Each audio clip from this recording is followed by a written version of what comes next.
All right, boys. Welcome back to the Journey Podcast. It's your boy, Jake Moscato, Zach Cummings. We got my man, RJ, in the corner. RJ, how you feeling? I'm feeling fucking excellent. Feeling fucking excellent. Yeah, no, this is my first time ever introing the podcast, which is kind of hysterical. Normally, this is his job, and then I come in and speak my stuff. But yeah, I mean, the reason why we're here today is because you might be the most talented of guests that we've had on. I appreciate thus that a lot. far. Thank Yeah, you. I mean, we'll probably drop a little highlight tape of you, maybe like right here.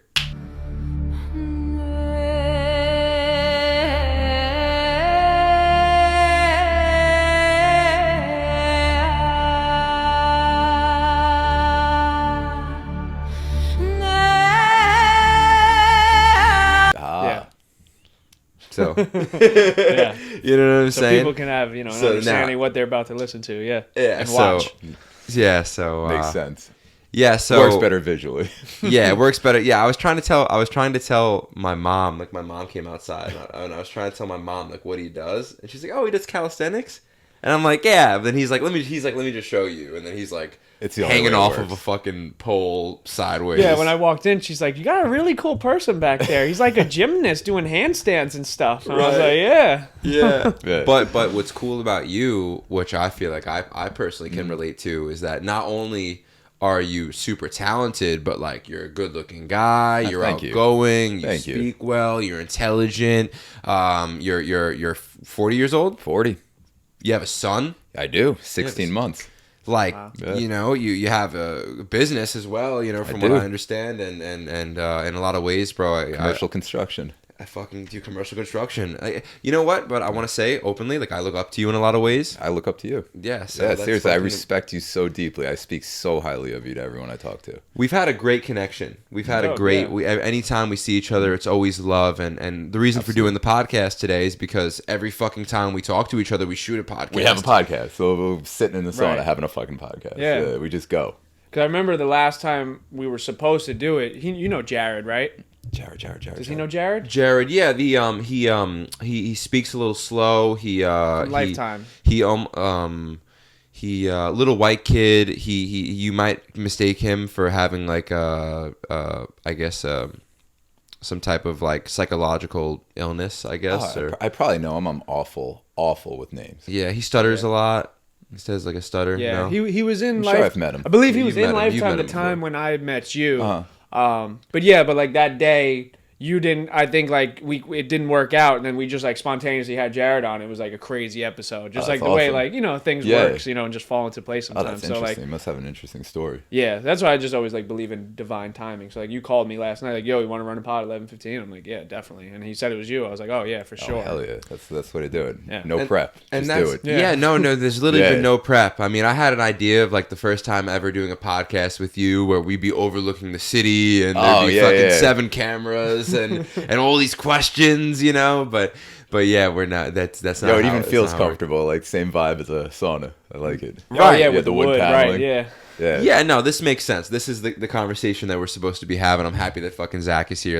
Me and Zach have been co-hosting podcasts for fucking like 2 years now. Yeah. So So dope. yeah. So we got a good dynamic, and yeah, man. I mean, I'm just happy to talk with my bros. This is gonna be Yeah. great. that's what I'm Yeah. saying. It's Yeah. fun.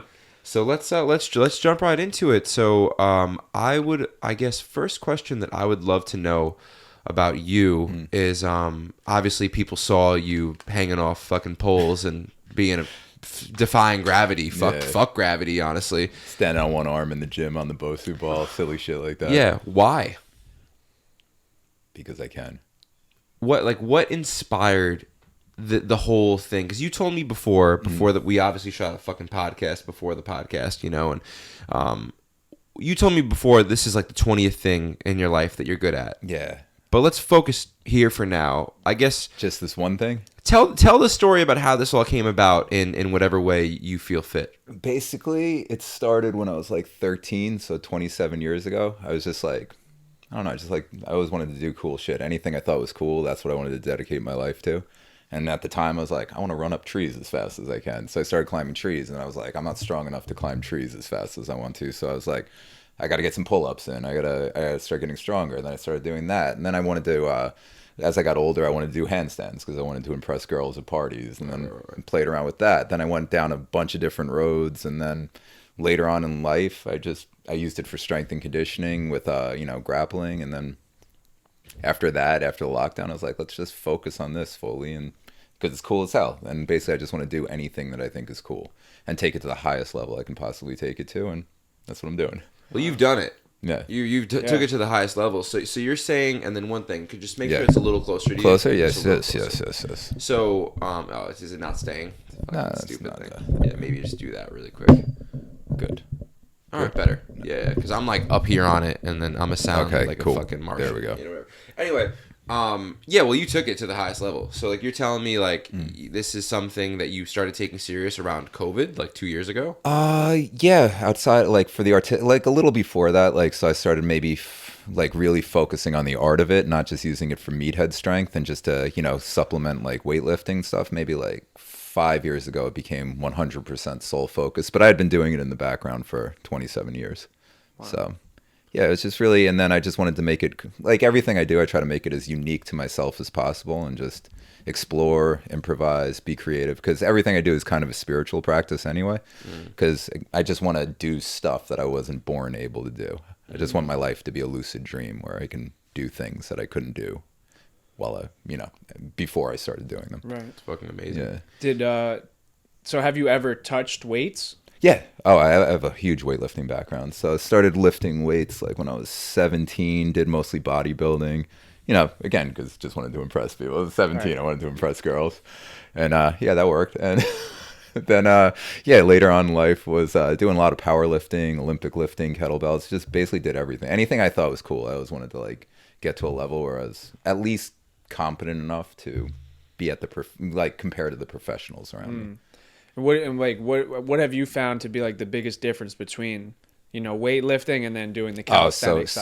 So easy. Spinal alignment and scapula positioning. So they're in complete odds. So almost everything in weightlifting is retracted scapula or pulled back shoulder blades. Everything I do is always shoulders down and shoulders forward. So fully protracted scapula. Or the only time I'll ever elevate my scapula is in a handstand or at the dead hang at the bottom of a pull-up. So anytime my arms are directly vertical over my head, my shoulders will always be as into my ears as possible. So that's extremely different from weightlifting. At no point will I ever retract my scapula because it's extremely dangerous. So like if I retract my scapula on a human flag, I'll tear my shoulder. My AC joint will just go. Wow. So it's insanely dangerous. And then the other thing is weightlifting is so... you really, almost everything's done with a neutral to slightly arched spine, and it's the complete opposite in calisthenics. Almost everything is, the best way to describe it is understanding that all my movement, everything that I do in my spine comes from my thoracic spine. So my mid to upper back does absolutely everything. So it's very, very different from weightlifting. So all my focus is always on the shape and position of my upper spine and where my shoulders are. Wow. So that's extremely, extremely different. How beneficial do you think that's been like for your body, for like the overall health incredible. Of like your joints? Yeah, I feel incredible. I'm 40 and I feel incredible. Wow. Huge difference. What do you think that would calisthenics be something that you would recommend to the average person that wants to get in shape, or is it a little too intense, you feel, or is it something that you would just recommend if you feel called to do it, I guess? I would say called to do it. Like anything, I think anything someone should do, I think everyone should have some kind of physical practice, and whatever that physical practice should be is like whatever enriches their soul. So like if you need motivation to do something, or if you're like, oh, I don't want to do this today or anything like that. That's the problem with like bodybuilding, for instance. I like bodybuilding's dope. I love it. Like it's cool. But at the end of the day, it's really just hypertrophy and fat loss that your goals, and you're basically going to be in an abyss forever chasing like something that's slipping through your fingers, because you'll never look good enough. You'll never be big enough. You'll never do that. So I like skill-based activities. So I would definitely say like look for a skill-based activity or an art form. Martial arts is fucking incredible. Like anything like that, or something also that gives you like unique skills afterwards. Like part of the calisthenics is great. You get splits, strength, aesthetics. You get all the good, and you get cool party tricks. But yeah, basically, I would recommend anyone, if they're gonna dedicate the time to get in shape, to find something like you're fucking great with the handwork, amazing. Like that's a cool skill. It gives you all of those things. It's a spiritual practice. At the end of the day, it's a moving meditation. Find something that enriches you and just more than your physique. If you're like going after something like, I hate the idea of general fitness and just trying to like chase like basic body levels, it's silly. It's not enough, right? Yeah, Like it's there's silly. no the discipline is taken out of it, and it becomes Yeah. more of this, I guess, like a hobby thing. Like, oh, go to the gym, feel good. But it's like, if you really want results, and whatever results mean to you, if it's health, if it's looking the best, if it's defeating an attacker, if someone Yeah. tries to rob your family, it's like general fitness isn't gonna. No, It's almost like it's gonna make you average. Ah, man, and that's Yeah. like that's the sad part, is that like if like we speak a lot about spiritual stuff as well. So like I definitely want to speak about all the calisthenic stuff, because I mean, like, bro, it's so black To me, and it's white. spirituality. It's just that. Yeah, define like you've mentioned twice, like spiritual practice. Like what does that mean to you? So Like, what I do with calisthenics and why I consider it a spiritual practice is because like I think so much of it, like I don't think emotions are necessarily emotions. I think they're just telling you what chemicals are being released in your brain. So like so much of what I do is just based on like I'm trying to make time go away. So it's my spiritual practice of just making time dissolve, because time dissolution is love. Like when an hour feels like a second, that's love. So I want to like bring love into practice into my life. So it's really just chasing love. And then what I'm really doing is like I'm not as strong as I used to be. I mean, I was way stronger when I was younger, but I can do things that I was never able to do.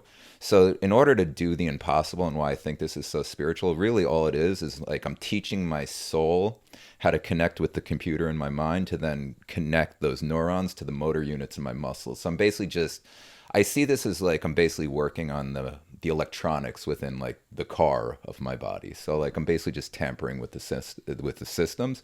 So I don't focus on hypertrophy, any of those things. Really what I'm trying to do, and I'm always trying to like trick my brain into having a better electrical connection with the motor units in my body, and just basically to like I want to be a lucid dream. Like when I do certain things, it feels no different than when like you lift off the ground and start flying in a dream.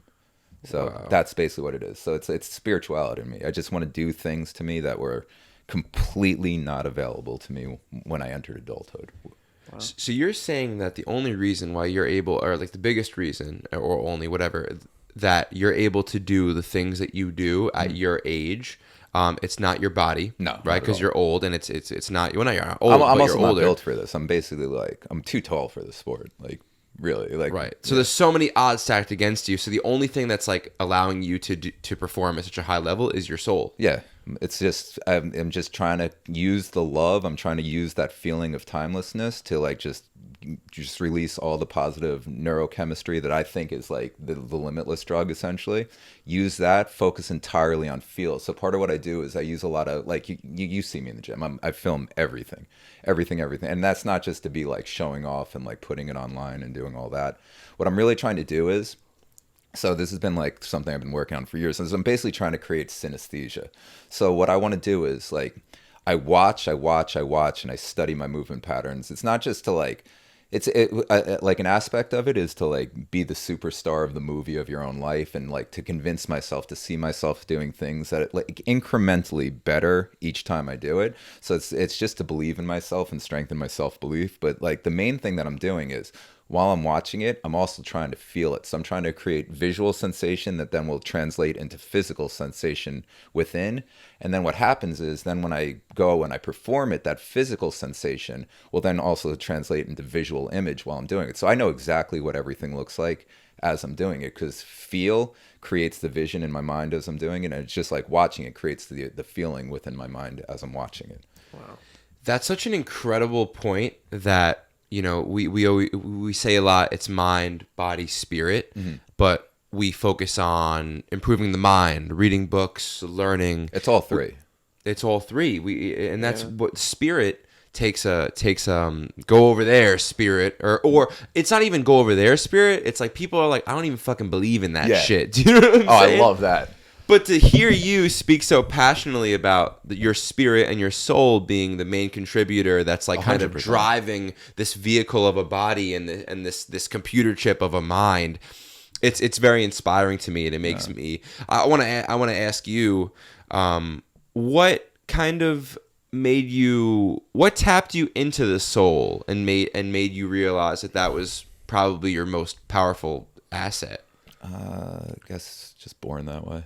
Yeah, it's always been there. More like intuition. Yeah, intuition. Intuition's the only thing I listen to. There's the internal voice. It sounds a certain way. I mean, like I have a son because I sat up on my dad's birthday, the first year after he died at 11 o'clock at night. And was like, the voice told me I have a son. So I searched for and connected with my first girlfriend, had a son. Yeah, relationship worked out like hell, but had the most beautiful child I could ever imagine. And it's like, you didn't say you had a marriage. Well, that's the beautiful thing about the intuitive voice is nothing comes for free. So I know anything the voice tells me, it's gonna be fucking heaven. But the only way to get to heaven is to crawl through hell. Wow. So like I know I'm in for hell the second the voice tells me to do something, but I know it will always pay off at the end. And that's basically how it always is. And like the more I trust the voice, the more I just do that and I do exactly what it tells me. I don't believe in free will whatsoever. I have to listen to exactly what it tells me the second it tells me to do it. And I just have to deal with the consequences of my actions, because there will always be consequences, and they will always be however great I achieve, it's always going to be equally just as fucking awful, because there's the duality aspect of everything you do. So if I want heaven, I know I'm going through fucking hell to get there. Wow. Yeah, that's like, that, I mean, obviously as you get older in life and you go through experiences, like you understand, like there's always a price to pay, like for whatever you want. Yeah. And I mean, obviously you just explained it. Nothing is free. And if it's free, the way I see it is, okay, so like I'm just going to use the the Christian framework of this and go with that archetype. So the way I see it is like God, or like whatever that voice is inside me telling me what to do. I know it's always going to be good. It's always going to be benign. It's never going to hurt anyone else. It's never going to cause harm to anyone. But I know basically what I think is like it's basically just giving me the strength to just endure what I'm here to do and endure what I must do. And really, like, what I think the devil would be is just the devil sells you things that you fear you need. So anything that comes easy, or anything that I didn't have to suffer for, I essentially know that in the end, it's going to stab me in the back. Because that's always what it is. I mean, like history, all of literature, all of art, it's one of the archetypes that are present in every story ever told. I mean, you always have the Christ journey of, like rise to power, blah, blah, blah. And same thing, you also have like essentially the devil's bargain, where it all goes good, you sell, you think you're on top, everything, and then it all comes crashing down. Really, what is it? It's like the ultra wealthy businessman who at the end of his life, he realizes he never even knew his kids. There's always that. It's never the happy ending when you take what is easily given. Wow. So, in your opinion, like what do you think? I guess the purpose of life is, like, why are we here? Have you like thought too deep into that? Absolutely. Yeah. Okay, so like for me, like my definition on what the purpose of life is in order for God to exist, infinity must exist. So in order for infinity to exist, there has to be duality, because if something's infinite, it's essentially nothing and it cancels out its own existence. So I think like if you look at this as like a simulation, then the creator has to exist outside the simulation, because the creator would be infinite, can't be created, because whatever is created can be destroyed, must be all-knowing, so it must be a part of everything, so it must be, basically have written everything into creation in order to know everything, and benign, because at the end of the day, as long as the creation functions and keeps on going, then it's all good. I mean, we have our judgments, there's bad things, but at the end of the day, as long as the creation maintains and keeps going, then it's good. So in order for God to exist, I think our purpose is just to be perfectly nuanced. So I think like you have to be uniquely your job on earth is just to be an individual, try to just spread as much uniqueness as possible, help people find their way to be unique, find their way to just basically become the nuance that supports the existence of infinity. And basically and I think the best way to do that and is through love. And like at the end of the day, love is like really just do whatever makes time go away and just chase that endlessly. So I think the purpose of life is to find what makes time go away for you and just fucking do it. Do it as much as possible. become as uniquely you as possible and just do the things that you're made to do. What percentage of people do you feel are living this idea of your purpose and love? You feel like That's my answer.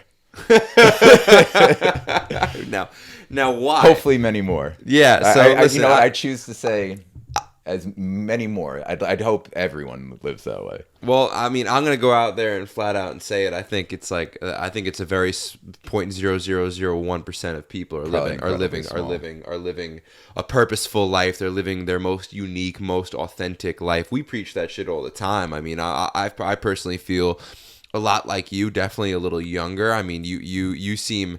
I'm an old fart. Well, you're not an old fart. You're not an old fart. You've been around the block a couple more times. I feel like you've suffered more than me. Although I've suffered, but that's created this deepness to you that can speak so eloquently about your situation.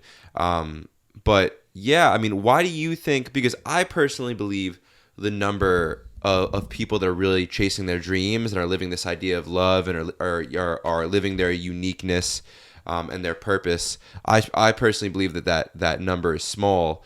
Would you agree? If you do agree, why? Like, why do you think people aren't following their dreams and are living this idea? So this answer might become controversial, and I'm sure it'll bite me in the ass at some point. But I think it's more a problem of I don't think consciousness is inherent in the human population. I think consciousness is earned, and I don't think your average person is conscious. Like, sure, they might appear conscious, like they can, but consciousness is not like talking about what TV show you watched, or like saying like I wanted to wear this shirt today or some shit like that, or going to the store and ordering something. At the end of the day, it's your ability to create reality within your head, and then later on, I guess the next step of consciousness would be able to take the reality out of your head and make it tangible in front of you. And I think that's earned. Like, I don't think, like, you know, like the first 7 years of our lives, we're essentially operating in theta brainwaves. So like we're just in a hypnotic state. Like it's hard to even say that we're conscious at that point. And then most of our adult life, and then think about it, 7 years old. At that point, you've already, you know, both parents are at work. You're already in the daycare system. Then you're in the education system. At the end of the day, it's Rockefeller based. It's like we want a nation of workers, not a nation of thinkers. So you're getting dumbed down there. I mean, the human mind also develops. It's not just through the hypnotic state of being in theta waves when you're younger. It's from the neurochemistry that's released through love. I mean, it really is the limitless drug. The human consciousness develops through love. So I think by removing I think like we probably would all like end up in a default conscious state if we were left to our own evolution. But since we're removed from the parents, our parents are like, you know, unhealthy, unhappy, not living their best life, not really conscious in many ways. Maybe, you know, their thoughts are not their own. Maybe they're just regurgitating because they've gone through a system where like you go through the education system, you're rewarded for regurgitation. You just say back whatever has been told to you, and here you go. Here's your cookie. So, yeah, I mean, I think at the end of the day, I think because of the stunted development of consciousness, because you're not staring in the eyes of your parents. You know, if you're lucky enough to have two loving parents, you're in a daycare system. Nobody gives a shit about you. Then you go to school and nobody gives a shit about you. And on top of it, you're discouraged from thinking. You're discouraged from creative thought. You're discouraged from becoming unique, from becoming like the nuance within infinity, essentially. And so I think that just stunts the development of consciousness. Then on top of it, you enter into the whole social pecking order without like the tools of consciousness. So essentially, you're just going to start learning to follow negativity and follow just whatever people say is good. You'll just start following it. So it's even worse. So like what you're learning, you're not questioning. Your actions, who you're interacting with, your social interactions, you're no longer questioning. Your ability to form mental models basically goes down to nothing. And then, I mean, really the only escape would have been through like arts, music, sports, athletes, something that you can fall in love with, because you're not getting the emotional love that a child or a developing mind or soul would need. So, I mean, that's also why they're cutting arts and education from education. Like arts programs got to go, you know, because God forbid. And it's also like, I think like it really is a limitless drug. And it's like, I mean, it's like why you look at these crazy ass musicians or something that has an artistic passion. It's like these motherfuckers can't die, half of them. Look at Keith Richards. Like that's a man who's been drugged on love. He obviously loves what he does, because that dude should have been fucking dead years ago. And it's like, I think it's just powerful. It just, I don't know, it gives you abilities. Like love gives you abilities. Wow. And I mean, it really does.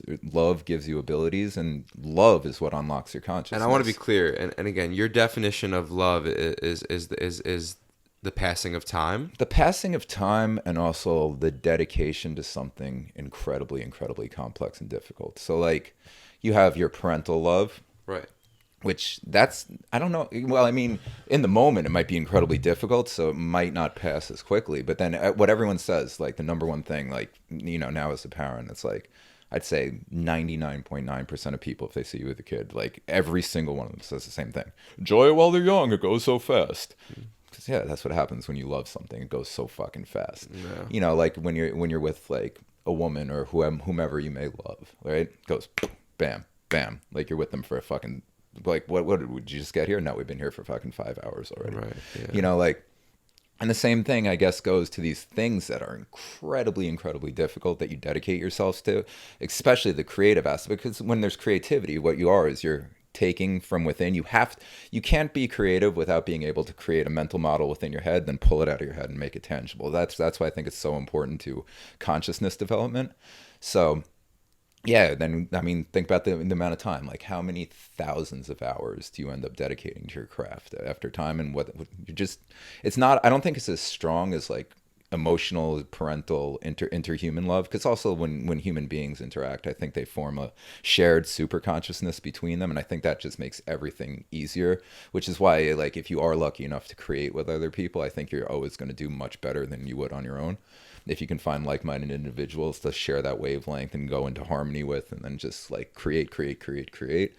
But yeah, I just think it's just really the only way. Those are your three options: familial love, relationship love, or, you know, like relationship could be sexual, non-sexual, right. Friendships, whatever. Just relationship love, familial love, or creative love. Wow. Creative love, yeah, through like a discipline, something that's extremely complex. And all of these things are vulnerability at the end of the day. Like your creative love, your passions, like athletes, creative athletes. Like, you guys we put ourselves out there. Like, it's difficult, it's dangerous.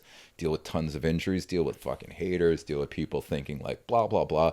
Most people don't give a fuck about what you do. I mean, right. Think of how fun that is to just be like, dedicate thousands and thousands of hours of your life. And most people are like, it's cool, but I don't give a fuck. Yeah, to completely put yourself out there and knowing that you make one mistake, you can just be gone just like that. Just like that. And I think at the end of the day, really what it is what makes you strong, and is vulnerability is what truly makes you strong. You can't be... Because everything's a duality. So, like, for strength, you need vulnerability. And so, like, these things are incredibly vulnerable. Like, to have a child is fucking terrifying. Yeah. Like, I know, like, if something happens to my son, I don't know if I won't... I'm pretty sure I'd kill myself. You know, like, it's insane. It's the only thing that would ever make me think that. Like, to truly love other people, like, you're vulnerable. Like, God forbid they're taken from your life. Like, the things that you dedicate your life to, your passions, your creative pursuits, you're vulnerable. Yeah. It can be taken from you. Like, God forbid it's taken from you.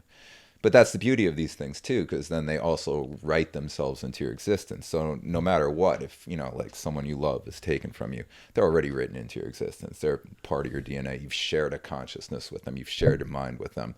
Who they are has become, like, interwoven into who you are. The things that we do, the things that we become, like, maybe my body would be broken, but, like, the things that I've taken from all the things that I've dedicated myself, they've been woven into me, and I'm made of them now at this point. So, like, aspects can be taken, but you can never take the whole. So I guess, yeah, that's basically what it is. Wow. You know, so, rambling. No. Yeah. It's good to. I'm thinking it's about a lot to digest, and I'm like trying to like think of like questions like as we go. It's like, but no, it's all that stuff is good. I had one. I remember when you said, because like he kept saying like old. Fred Taylor. Is a running back for Jacksonville, and he's like 43. He's on a podcast, and like when like the young guys like say old, he's like, I'm not old, I'm seasoned. So he said he likes to use seasoned like a lot. It's just like a funny term that they use. I love making fun of myself that I'm old. I love making fun of my midlife crisis haircut that I cut in my bathroom. It's just fun. It's like, like I feel young as fuck. I know I'm in good shape, so it's just I wear it as a badge of honor. It's like, fuck yeah, I'm 40. I was so excited to turn it's like 40. I can't wait till I'm 50. Yeah, it's like a compliment, like to be where you're at. Like getting old on like doing what you love and like fuck yeah, I'm happy to be 40. Yeah. I wanted to ask you because like obviously like a lot that you spoke about was like about like life and spirituality and love. So like what about the other end of that? Like how, because obviously you have to know both sides to have that well of an understanding of this side of your life. But like, so like what makes you know that? One thing is like knowing the other side of it. So like what does like death mean to you, or like hatred and like stuff like that? Because like I feel like you have to understand both sides of the spectrum. I don't think that death exists. I believe in quantum immortality. So I think, like, do you want me to really go out there with it and just go fucking straight crazy? Yeah, because death is something that I think about all the time, and like I'm not. I would be honest, like I am like scared of the thought of it, like or like this scared of the thought of like losing certain people, or because like I mean my mom passed away when I was 12, so like it was appreciated. That's rough. So like death has always just been something that like really intrigued me. So like what are your thoughts on it? Because like I'd love to hear like how you think of it. All right, so I think, again, as part of like the original answer, I think in order for infinity to exist, infinity must fucking exist. So I think like a lot of how we speak about outer space and astronomy, I think it more pertains to dimensionality. So I think that I think we basically exist in dimensional bubbles, like similar to M theory in physics. I think basically like we're in bubbles of reality, and there's just infinite bubbles of reality, and infinite possibilities must exist. I mean, I'd say in like the local cluster of realities that we reside in, that we're switching in and we're passing through in our daily existence, maybe there's a fucking atom out of place. Maybe there's a few things different. Maybe, but you wouldn't be able to tell the difference. And I think truly we're probably dying every fraction of a microsecond in every single reality. And I think what happens is you just transfer dimensions. And then like I think you exist as a prime consciousness, and you're just always dying, always transferring, like just gaps within thought. You've died, you've passed on, you've gone somewhere else. I don't think death exists. I think whatever reality that the death occurred in, I think everyone around you experiences the death. I think you don't. I think you pass seamlessly throughout all these realities, experiencing this endless timeline of whatever existence you're on. I think like you're then reborn or whatever, this heaven or hell. I think heaven or hell is like at the completion of whatever part of this journey is, and you've learned whatever you need as you're passing through all those micro deaths. And also I think a death is really no different than really just being awake at the day. You go off into your sleep, you have some dreams as you're drifting off into the blackness. Basically however your day was lived, however you're feeling about your life, you're either going to have nightmares, you're going to have good dreams. That's heaven and hell right there. Then you drift off into nothingness, and then you're reborn. You start, and the cycle starts all over. I think death is inherent in everything. I think everything goes through the life cycle of like birth, life, death, rebirth. I think it's just ever cycling. So you believe in reincarnation? In a more out there way. In a very out there way. So Yeah. like do you see like a reality in where like dumb it down. You live another life? There is no way to dumb it down. I think you live another life at the completion of whatever purpose or whatever you've been here for. So like I think you live every life. I think there's a reality where I'm you and you're me, and like I'm Jake and Jake's me. I think every single possible. I think there's a reality where I'm a fucking atom in the grain of wood over there. Yeah. I think everything has to exist, but you can't experience because again, to experience all the realities at once, you'd be God. I think our job is just to experience nuance within each one of these realities, but I think we have to experience everything. And as we journey more, and like I think we just hit parts in our existence where maybe we'll be reborn as a baby, maybe we'll be I think we're going to experience that at all times. I don't think we're going to experience it like the way that we're experiencing this right now. But I think you're going to go through each one and experience each one the way it's meant to be experienced and the way that you would uniquely experience it in that situation. Wow. Do you have a tough time relating to regular people? Yes. I'm a fucking Martian. Oh my God, I feel alone all the time. Do you have friends that are kind of on a similar like wavelength to you? Yeah, they're usually people I've been around for a long time and talked to a long time. Right. Yeah, man. Because dude, majority of life we're not focused on what is death, what is love, what is purpose, what is freedom, what is passion. We're more so focused on like, damn, I got my taxes. Damn, so and so cheated on me. Damn, blah blah blah blah blah. Becky, like, I actually want to like, we're so high right now. I want to like bring us back down to earth a little bit. You know what I'm saying? Reel me back in because I can't. No, well, I know. I love what you're doing, but for someone, I could just already see for someone that's not that's not into any type of spiritual or like hasn't fucking read the fucking I don't know. It's not about reading. It's about following your intuition. You said that before, but like someone that's not like a seasoned veteran in like the spiritual game, they're probably just like looking at you like, damn, this Jack guy is fucking crazy. This guy's crazy. And for anyone watching this here for the camera, I am wearing Tom's belly. So clear, yeah. There we go. Stereotype. Yeah, but you're cool as fuck to me. You know what I'm saying? No, thanks, bro. You're one of the coolest guys I know. Appreciate that. Likewise. Like, you know, and yeah. I mean. So what? I mean, as far as like living like it seems to me like you are you're a very layered person. It seems like your soul has unfolded itself. Like I've been reading this book called The Science of Getting Rich because that's something like right now that I'm like super fucking focused on, bro, is getting money. I also would love to ask you some questions about money and what you think about it. But terrible at it, so I would love to talk about it. Yeah, before we even get there, it says in the book The Science of Getting Rich that your soul, when you're born, your soul is all folded. It's all fucking crumpled, right? And like the purpose of life is like to unfold your soul by engaging in as many complex behaviors that like get your body into love. It's about realizing like, oh, like I like playing the guitar. Oh, I like going on podcasts. Oh, I like meditating. I like yoga. I like this girl. It's about finding, essentially, I'm relating it to your definition of love, of finding as many things to get you out of your fucking head and into the now and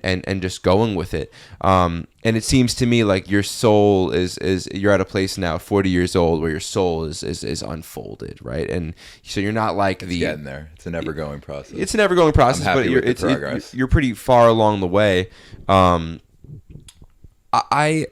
I don't really know exactly where I was going with that. I guess I would like to ask you now in this moment, what do you think that money makes a person happy? I think money is literally nothing more than like a marker of how much time you've given away for whatever you want. Like, so I don't look at money as dollars or anything like that, and that's probably why I'm awful with money. So I look at money as it's a block of time that you've exchanged for something. That's it. So you either could have exchanged the time to get it yourself and do it yourself, or you've exchanged for someone else to do it for. You're trading your time for someone else's time. That's what I see money as. But do you think that having more money inherently makes it easier to be happy versus not having any money at all? I don't think having more money makes it inherently easier to be happy. I think having more time makes it inherently easy to be happy. So it's not about how much money you have, it's about how little time you spend to acquire that money. I love that. And having money, like, I think that the thing that about money that does make you happier is it allows you to expand on your skill sets and your talents. Absolutely. I'm $80,000 basically invested in all this camera shit. You know, I mean, we're using some of the finest professional equipment. You know, that a person can use, and this is like, bro, that's like this is nothing compared to what I have, what I've seen, what it takes. You know, the average movie budget is, you know, around a fucking 50 to 100 million dollars. You know, we're speaking about averages. You know, we're not even talking about the Avengers, something like that. $400 million for a budget. You know, so I'm at a place in my life where God has planted a seed. I don't know if it was God or society. Something has planted a seed. And maybe it is God, because I am literally obsessed with it. And I think either way, who created society? What do you say? Who created society? God, right? God planted it. No matter what, God planted the seed. If it was society, right? Exactly. So I feel a tremendous, like, I feel extremely called to get money, and I think I want to get money for the purposes of now I have money, now I can take things deep. You know, if basketball didn't exist, LeBron James couldn't be completely LeBron James, because he wouldn't have the avenue in order to express his talents and enter the state of love that you speak of. So that's why I'm a huge advocate for money, and it's just something that I've been thinking a lot about lately, as far as like, does it make you happier? I mean, do you need it? I mean, I personally want it. I mean, what do you think as far as like money goes? Yeah, I mean, I just think it like it's freedom, like, of time. Yeah. So it's like, I mean, if you can allow your money to work for you, then you have more time to do what you love and do what you want. So I mean, that's really all it comes down to. You know, I was like, oh, money doesn't buy happiness, like when we had that first episode where we spoke about that. And you know, and then as I got a little older, and you know, I mean, this was maybe like a year and a half, 2 years ago, but like, I mean, you change like all the time, like you said, like every single moment, you know, you're changing, and like, you know, it's like a death, like inherently. So it's like, yeah, my mindset has changed, where it's like, nah, you do need money, because your money allows you to be free, and you can spend that time doing what you love. And then in that case, you'll be more happy because you're doing what you enjoy, and you're not just chasing money or you know, trading your time for it. So that's really all it comes down to in that aspect.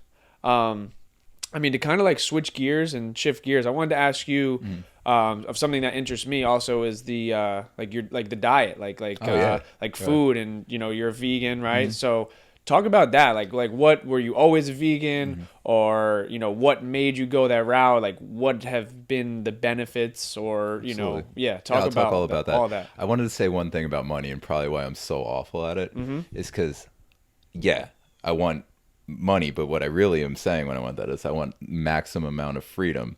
So the trap that I always fall into, whatever freedom money provides me, I walk away from the source of making money, because I want the fucking freedom. Wow. So it's like, for me, like, I'm forever struggling with money, and also I have this theory, I can't save it. I have to be careless with it. Otherwise, I just feel, because it comes pretty effortless to me when it does come. And I don't want reality to ever take away that effortlessness, which is, it's fucked. It's fucked. Like I end up, again, the duality. I end up in highs and lows, feast and famine, and no matter what. So I'll start feasting, and then I'll just like, I want maximum freedom. So I need to use this money to do cool shit, and I need to use this money to not fucking be sitting here earning it. And then I famine, and then a feast. So like, I'm fucking awful with money, but really all I want is maximum freedom. Wow. Yeah. I've been the exact same way. I think money comes in abundance to people that are talented. Yeah. Money comes in abundance to people that are talented, but if you're someone like yourself or someone like me, you also, the reason why you're chasing money is for freedom. So as soon as you get it, then you're careless with it, and then you lose it. But because you're talented, it will come back. But then the same cycle over and over and over again. That's something that I'm now trying to break, and that's why I've put in some effort into learning, like, how does money work? Like, what is money? Like, how do I hold on to it? Like, what's passive income? Like, all these things. And that's something, you know, for me, I mean, I would love to fucking help you out as well, you know, and learn together, because I'd love to do anything with you. You're extremely talented. Like, you could probably have so much money if you just weren't as careless with it. You know what it is? Like, because for me, I don't fucking care about money, because, like, what you're saying with like, I can open doors. I can provide for myself. I can, like, open the doors. But there's a lot of people I care about, where I'd like to provide them open doors and them opportunities and maybe let them cut the line a little and like just have a better life surrounded by people I love who don't have to then go off and do soul destroying things. So for myself, you know, I'm fucking good. I could just be the crazy hippie. The door will always open when I need the door to open. I can always, you know, get what I need. There's always a barter system. If talent is always, you know, very high price in the barter system, so you can always be provided for richly. But for others, I do really need to start, you know, handling this money game and not just running for money and taking the freedom the second I'm afforded it. Yeah, we're gonna do it. I honestly believe like it's kind of easy to make money. I just think it's like you just need to put effort into it the same way like you would put effort into calisthenics, the same way you would put effort into basketball. I feel like it's about like you know, from what I've seen, I've had friends that have like legitimately like kids that I went to college with, my roommate in Miami, his business is making, you know, $200,000 a month. Beautiful. And he started it 6 months ago. That's and the only experience he had in business was sales. So like it leads me to believe that it's actually not as hard as like we think it is to make. And I'm just at the point now with it where I actually think it's a necessity to live a spiritual existence because of what we talked about before, because you need it to expand your talents and your skill sets, and things just cost money, at least if you're living in a capitalist society. If you're living in like you know, some freaking communist country where like no one has much anyway, like maybe like your complete soul's purpose is like to fucking be a blacksmith, so you don't need money to be a blacksmith because you could just do that all day. But like I feel like my soul's purpose like requires fucking buying cameras and buying guitars and going on trips, whatever. I do think we should switch though, because the vegan topic is incredible. I just want to, because like I just want to like learn more about like the body and the like what fuels it and everything, because I mean 2 weeks ago I did like a all fruit salad vegetable for a week, just like a detox, try to clean myself out. And I mean it was tough, like, you know, just to like completely just at the, you know, drop of a hat, like, all right, now I can't eat chicken, I can't eat sweets, I can't do anything. Now I'm fruit and I'm eating all day because I'm starving. I feel starving. But yeah, talking because you said... Should I go all the way in? What layer should I go? Dude, should I just fucking pull back all the layers? Dive in? Yeah, dive in, because I think it's interesting because like, bro, like I said before, like in a lot of ways, like I look up to you and like, I want to be like people that I look up to.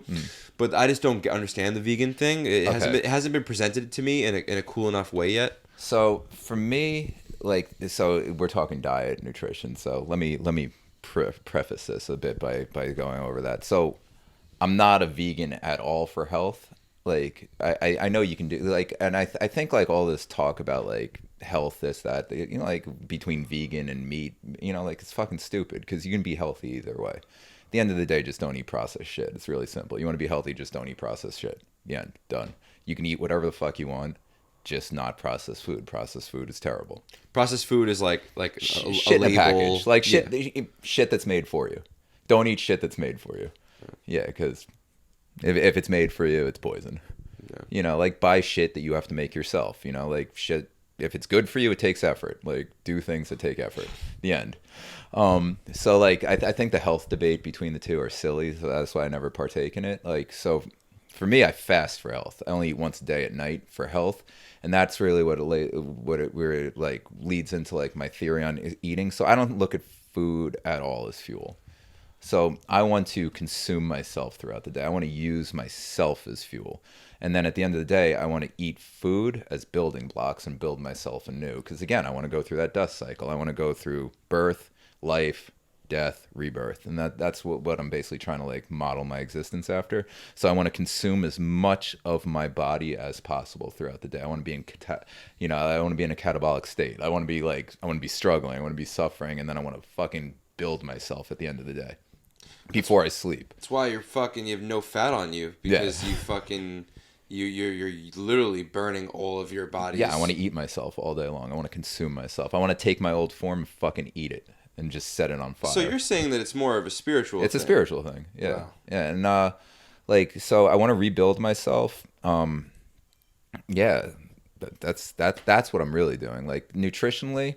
And then the veganism, like that's just, I only do that just because my God directs me to. So like I want to be strong but I never want to hurt anything unless I absolutely have to. So I love insects. I like fucking bees and spiders crawl all over me. I love any living creature as long as it's not doing me harm or harm to someone I love. And yeah, and also a part of the reason why I am vegan and why I think whatever my God is, like, that directs me not to do any harm or consume any harm is because I think we really underestimate like the role that our microbiome plays in our body, and all the toxins, all the neurochemicals, like everything that's released. I mean, so much of it is of what we do, what we think, what we feel is dictated by bacteria living in our system. I mean, there's more bacteria than there is us.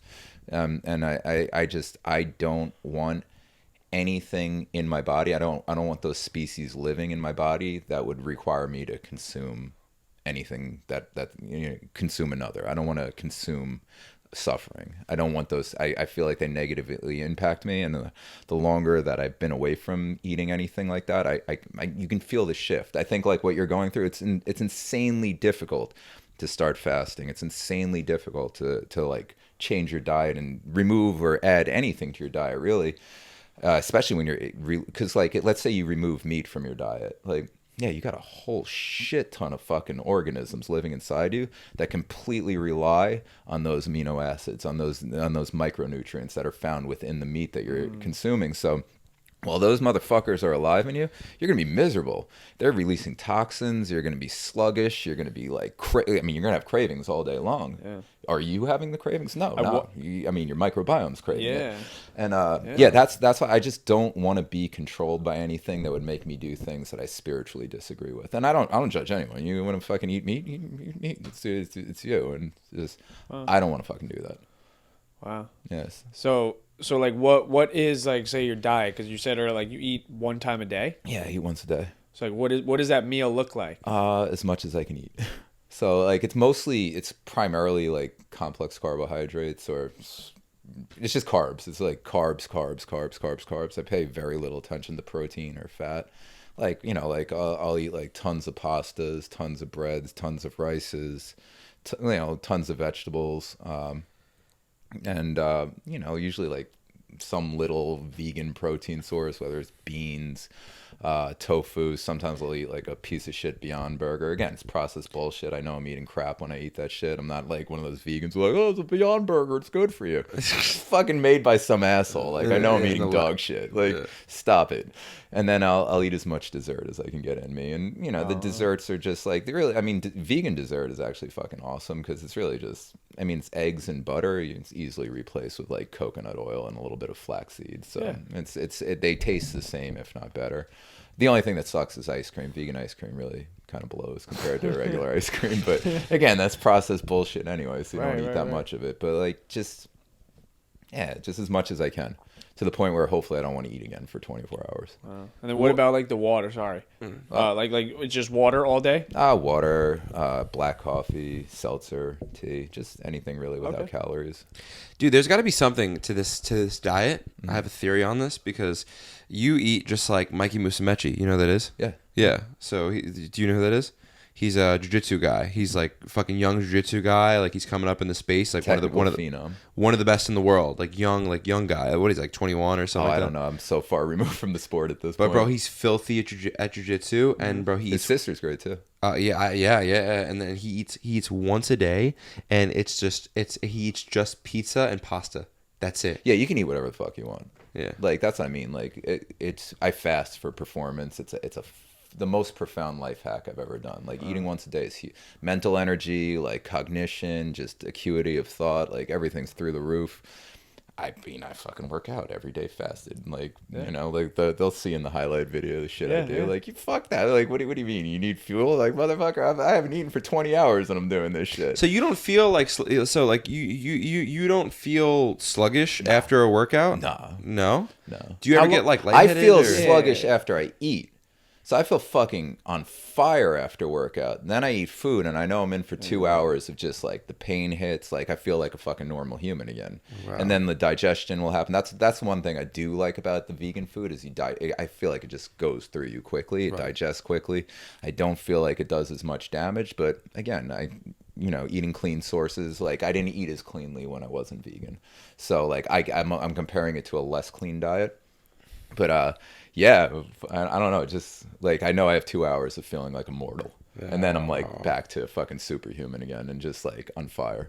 How long did it take for your body to be able to handle that? Like, because like you said, so before this, you were eating like a normal. I ate like so. Okay, I grew up really healthy. Like just the whole backstory. My mom's brother and my mom are like very like my mom's brother created Nasoya Tofu and basically was like the first tofu company in America. And like my mom, even though she's not credited for it, she made she's the first one to make vegan tofu cream cheese, tofu ice cream, tofu cheesecake, all that shit. So I grew up eating like a lot of hippie food inspired by macrobiotics. So like I was eating seaweed, all this shit, but I was eating meat. Like this fucking weird life, and but yeah, and then like I went through the little phase in my 20s. I had a back injury, so for like 3 years, I was like, I'm gonna be a normal person. I'm gonna fucking just be like everyone else. I'm gonna eat fucking bullshit. I'm gonna eat fucking garbage food. And I felt like shit. So like, then comparatively that takes a while to get out of the system. Then I was always eating like forcing myself to eat things like because I thought I needed protein or basically force feeding myself with things I don't need. So I don't know how accurate my assessment would be. Like I think it wouldn't be fair for me to be like, oh, I'm so much better because of the way I eat now, because I wasn't as conscious of what I was eating, even though like I've eaten every type of eating way you could ever imagine. But I don't know. It seems, I like pigging out. Yeah. It seems like again, going back to what we said before, mind, body, spirit, it seems like your spirit just drives the ship. Yeah, and 100%. Things that probably would have applied to a normal person that's probably not too tapped into their spirit, into their soul, they probably wouldn't be able to eat a shitload of pasta or eat once a day or eat this and that. It seems like your soul is working with your body to create some type of ecosystem that is perfect for you.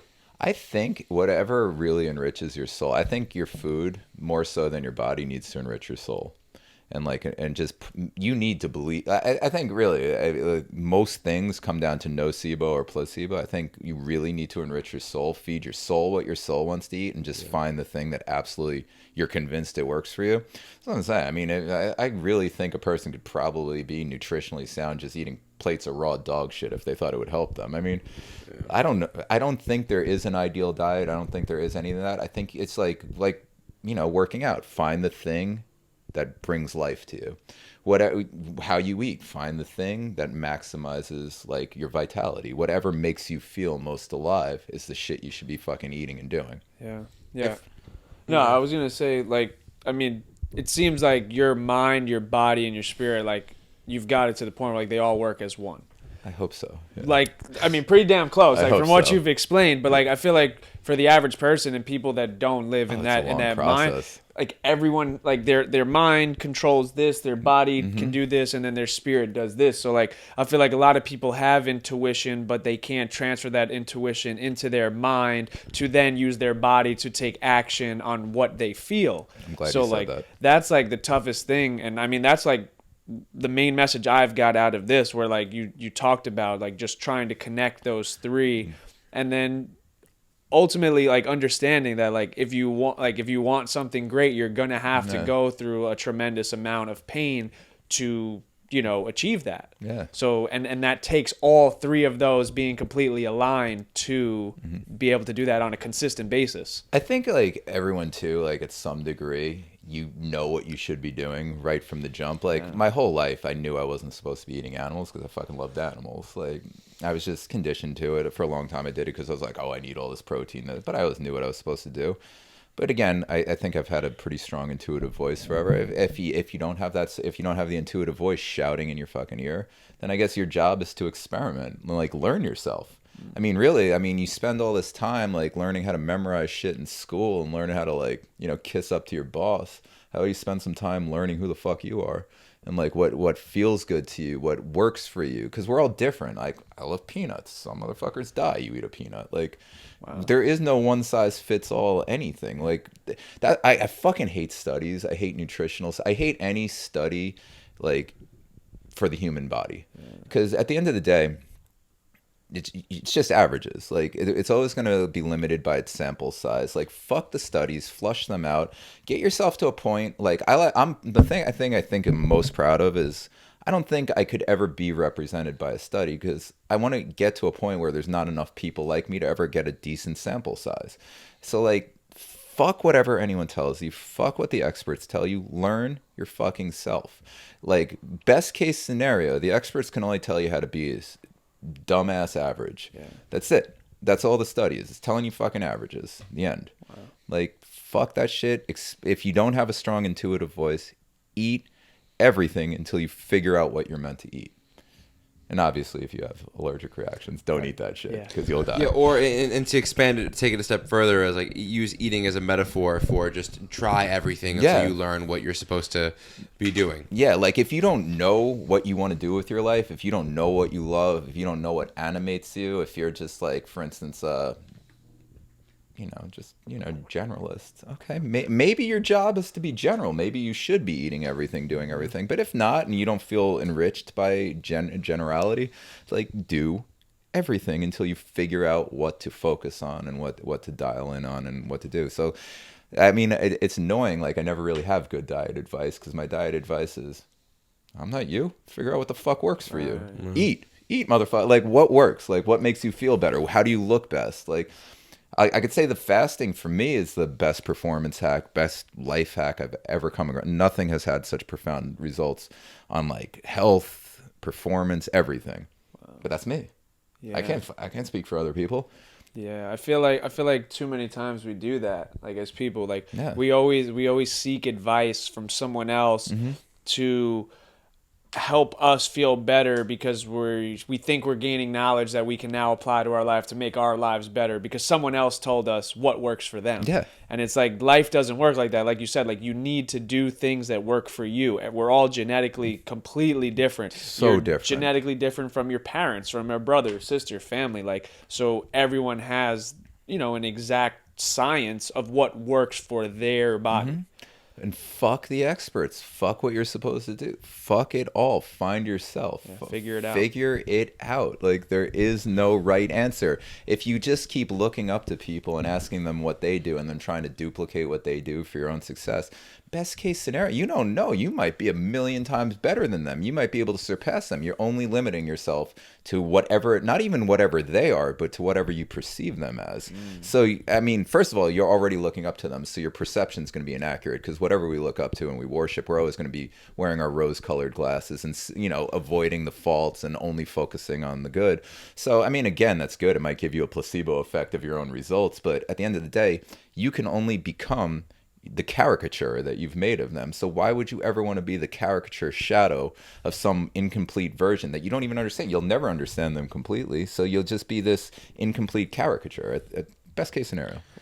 It just seems that we're afraid of what would liberate us. Yeah. Liberation's terrifying. It feels like I personally believe like the best times I've ever had in my life were the times that I was like so goddamn present, like so goddamn in the moment, like so conscious, the word you were using before. And like anytime I've ever like numbed myself by like watching Netflix or like having sex with some girl I don't want to have sex with, or like we talked about that before. That's fucking awful. Well, you said before, like there's some intuition in your head that shouts at you like when you're doing something wrong. And like, bro, I've ignored that so many times. We all do. We all do. Have. How many times do we do something that we know is like bad for us? All the time. And it's pathetic. All the time. It's pathetic. It's not excellent. It's not, there's nothing. And it's like, why do you do it? Like, I would love to. I feel like it creates comfortability. Like every time you do something that you know is bad for you, you're comfortable doing it because, like you said, it's usually easy. Usually the things you do that are bad for you come very easily. It puts you in a comfortable state. You don't have to work for it. And then immediately after you finish, you regret it. You look at yourself, like you look in the mirror. I mean, I know we all do it. Like I'll do something. I'm like, bro, like what the fuck are you doing? Yeah. And I feel like once you can get that part out of your life, that's when you can really start, stacking and seeing growth like in all aspects of your life. But every time you go back to that bad habit or that, you know, that thing that you know is holding you back because it's coming easy, bro, like you're literally like shooting yourself in the foot and you're killing your own progress. And then you look to blame someone else for why you're not where you think you should be. I think a large part of the self sabotage too is, I mean, we live in a cancerous, sick society. So just even to make a metaphor out of like the streets, would you want to drive a fucking $5 million sports car on these streets? So you self-sabotage, you know, you make these excuses, you make these compromises like, I can't do this, I'll fucking do this, you know, like, I'll limit myself, because fuck it, what's around me? And, you know, we're afraid of being alone and singled out, and kind of like, you know, the responsibility of being yourself is fucking terrifying. It's terrifying to be liberated, you know? And, yeah, I think we're just afraid to be singled out. And then also, like, once you are singled out, like, chasing greatness is terrifying because you have so much to lose. So I think that's really what it boils down to. I feel like you feel so much better though. Like when you are like just on this, you know, like you can have people around you on, you know, a similar path or similar mindsets, but like when you're just doing the right thing, you feel healthy, you're working out, you're passionate about a goal or you're giving up on career. the vices. You're alive. Yeah, you feel You're so actually much alive. better, Yeah. and then the moment you fall back into that vice, like it all goes away, and it seems like, damn, like I just put 2 weeks of this into it, and then I let it go. Yeah. And you look up and it's like 6 months have passed, right? Like people can spend like years building these great lifelong habits, and it's like you fucking do one thing you weren't supposed to do, and like that's like, man, like things have real consequences too. Yeah, you know, like does, things yeah. really like. And because I know what it's like to have nightmares of things happening to me, you know, like impregnating the wrong woman, getting some type of STD, or you know, not you know, whatever habit, bad habits can lead to bad things, like, you know, chewing tobacco can lead to fucking cancer, you know. So it really, like, now that I'm thinking about it, it doesn't make any sense. I kind of felt like a little sorry for myself because like I stayed in last night and like I was bored and I didn't have like anything to do, and like part of me like wanted to go go to the bar like everyone else, you know, and like have like a random girl to have sex with like everyone else, and like turn on the fucking Netflix like everyone else, and like I felt like weird like being in like my own like Zen state, like being like a samurai. And it's like I think the secret of life is like leaning into like your inner samurai, your inner, you know, the inner, your intuition. It's for some reason it's just hard to cut out all the noise and like really live the life that like God intended you to live. I don't know why. Yeah. I don't know why. Yeah, no, I mean, I feel like that a lot. Like, Yeah. I'll do a bunch of good things, and then I'll just fucking do something I know isn't right for me, and I'm like why?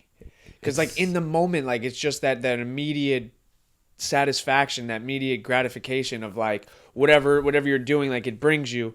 And then, like I said, like the moment it's over, you're like, yo, like that was not worth it. It's vulnerability. We're terrified of vulnerability. I mean, like if you make this beautiful life that you've put so much into and you've really crafted this work of art, it's terrifying. There's so much to lose. I mean, there's really nothing to lose. I mean, like people place, like, since we keep bringing up like, you know, like the random sex thing, which is, my God, have I made so many fucking mistakes with that. And like, it's really like, well, how terrifying is that really? Like, you know, like just to go up and walk up to someone and introduce yourself, to have some casual thing that you're going to regret and nobody gives a shit about, and you probably won't even remember their name.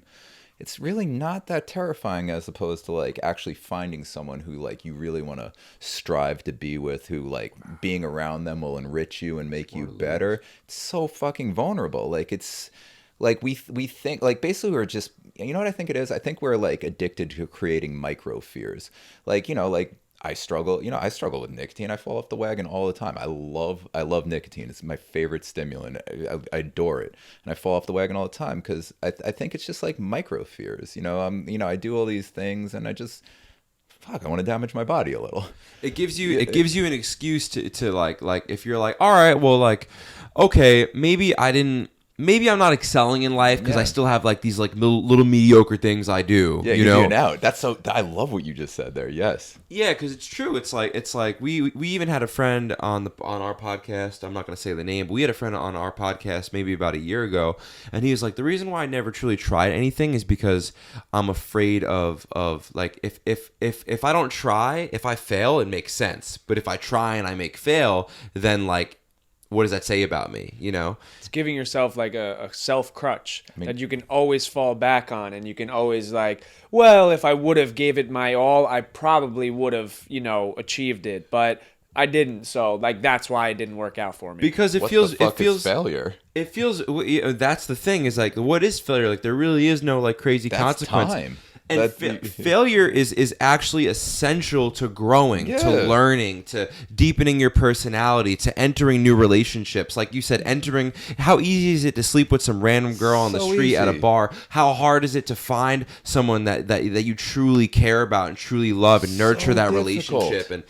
And that's the fucking thing is like we give ourselves this excuse of oh, this didn't work out. Well, it's because I didn't really try. Like I even feel like, bro, sometimes I'll play NHL against a friend and he'll beat my ass and I'll be like, I wasn't fucking trying, bro. But it's like, I was fucking trying. You were the better man. But Yeah. guess what? I'm gonna keep fucking showing up and then I'm gonna fucking learn how to be the best filmmaker in the world. I'm Yeah. gonna learn how to be the best basketball player in the world. And it takes fucking, bro, like I got really good at football because I would verse 6'7", 330-pound motherfuckers and lose 100 times out of 100 times.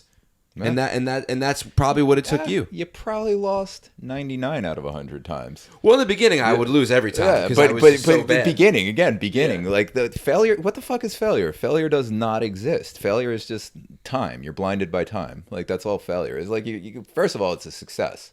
Like I fell doing a jumping flag maybe 2 months ago. Got like a mild fracture in my forearm. That wasn't a fucking failure. That was a success. Now I'm not going to fuck up that way in the future. Like these whole ideas of like failure and success is just such a load of bullshit. It's just you're blinded by time. Like first of all, like I'll bring it back to my sport. Like everyone wants the fucking skill. Everyone sees the carrot at the end of the stick. No, like all you got to do is like a success is just getting like a millimeter closer, pulling the stick, like grab here and pull the stick a little closer over time. Your success is like what the fuck? It's just today. You still got closer to the goal. Like I don't know, like from back in the days of grappling, you brought up microbiome. Like how many times do you have to get fucking strangled before you learn how to strangle others and impose your will on others and dictate the core? There is no failure. It's just we've been conditioned to look at things. Don't watch TV. That's really what it comes down to. Take your TV, throw it out the fucking window. This is all bullshit. You're just like you're worshiping fake bullshit. You're worshiping these fake narratives. You're convinced like this entire lifetime, this grand event took place in an hour and 38 minutes. Like it's fucking bullshit. We're all stupid. We're all completely like we have no concept of time anymore. We're trapped in time. We think like we're succeeding our asses off by failing. Yeah, you lost 100 times to like all these fucking big motherfuckers. You went pretty fucking far with it though, didn't you? Yeah. And you succeeded like motherfucking. You have life lessons that are now going to carry you far into the future for the rest of your life. That's not failure. You had 100 successes, not 100 failures. I mean, think of what you've been through with basketball. There's no failure. Fucking nothing but achievement. We judge these things because, again, I think it's like the duality nature that I was talking about earlier. We're fucking limited and stupid as fuck. So these things we judge as good and bad. No, they're all good as long as you keep doing them, as long as you keep nuancing, as long as you keep developing. There is no such thing as failure. It's fucking stupid. Failure is just motherfuckers who quit. That's all failure is when you stop doing it. Should end on that. Yeah, I think that was a great way to end it. Yeah. Good shit. Cut. Yeah. Boom.